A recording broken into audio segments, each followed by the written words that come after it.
জাতীয় সংসদের সাবেক ডেপুটি স্পিকার শওকত আলী মারা গেছেন। ইন্না লিল্লাহি ওয়া ইন্না ইলাইহি রাজিউন। ঢাকার সম্মিলিত সামরিক হাসপাতাল সিএমএইচে সকাল 9:30টার দিকে তার মৃত্যু হয়। শওকত আলী কিডনির জটিলতা, ডায়াবেটিস ও নিউমোনিয়ায় ভুগছিলেন। তার বয়স হয়েছিল 84 বছর। তার উচ্চ রক্তচাপ ও হৃদরোগও ছিল।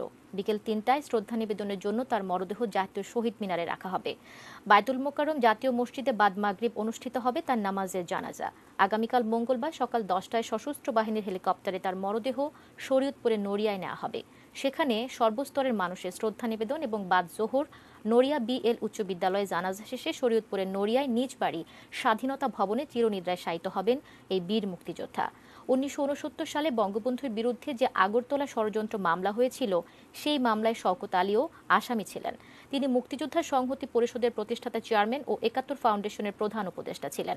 2009 সালে আওয়ামী লীগ ক্ষমতায় এলে জাতীয় সংসদের ডেপুটি স্পিকার হন তিনি।